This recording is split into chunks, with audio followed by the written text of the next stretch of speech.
ఈరోజు మన జీవితంలో విజయం పొందుతున్నామంటే దేని మీద అయినా అది ఎవరి శక్తి? అది దేవుని శక్తి. We need to acknowledge that. శోధనల మీద జయం, వ్యసనాల మీద జయం, లోక సంబంధన అనుభవాల మీద జయం. లోకములో ఉన్నదంతా శరీరాశ, నేత్రాశ, జీవపు డంబము, ఇవి తండ్రి వలన పుట్టినవి కావు అన్నాడు యోహాను భక్తుడు. 1 యోహాను పత్రిక 2:16 ఇవి తండ్రి వలన పుట్టినవి కాదు. చాలామంది పాపాన్ని దేవుడే పుట్టించాడేమో అనుకుంటారు. పాపాన్ని దేవుడు పుట్టించలేదు. పాపం మనిషికి అవిధేయత ద్వారా లోకంలోకి వచ్చిందని దైవజనుడైన పౌలు గారు రోమా సంఘానికి రాశాడు 5వ అధ్యాయంలో. ఒక మనుషునికి అవిధేయత ద్వారా పాపము. దేవుడు పాపానికి సృష్టికర్త కాదా?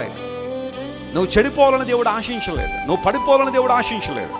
ఆయన ఉద్దేశం ఎప్పుడు కూడా నువ్వు నిలబడాలని, నువ్వు విజయవంతంగా ఉండాలని, విజయ వీరుడుగా ఉండాలని దేవుడు ఆశిస్తున్నాడు. ఎంత గొప్ప దేవుడు ఆయన. ఈరోజు విజయాన్ని సాధించే వ్యక్తిగా నీవు ఉన్నావా? లోక సంబంధ విజయం గురించి నేను మాట్లాడడంలా. ఈ రోజుల్లో చాలామంది విజయం సాధించడం ఎలా? మీరు విజయం సాధించాలంటే 5 మెట్లు ఎక్కాలి.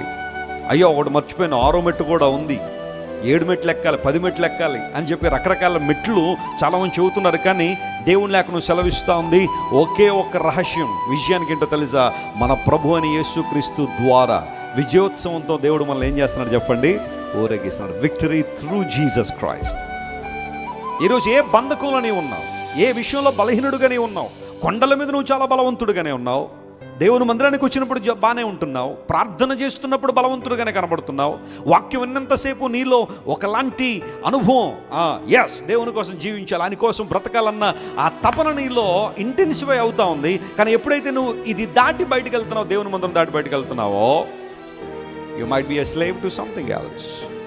నువ్వు ఏదో విషయానికి బానిసమైపోయావేమో, ఏదో విషయాలకు బానిసగా బ్రతుకుతున్నావేమో. దేవుడు మాట్లాడుతున్నాడు, నీ బలములో నువ్వు ఎలా విజయం సాధిస్తున్నావో నీ బలహీనతలో కూడా నువ్వు విజయాన్ని పొందాలని దేవుడు ఆశిస్తున్నాడు. మన దేవుడు ఎక్కడైనా దేవుడే. ఆయన అంగీకరించిన వారికి ఎక్కడైనా ఏముంది చెప్పండి? విజయం ఉంది. Don't worry my friend. ఈరోజు నువ్వు విచారపడాల్సిన అవసరం లేదు. ప్రభు నిన్ను బలపరిచి వాడుకోవాలని ఆశిస్తున్నాడు. నేను మీకు విజయాన్ని ఇస్తాను. నేను కొండల మీద మాత్రమే కాదు, ప్రతి చోట దేవుణ్ణే.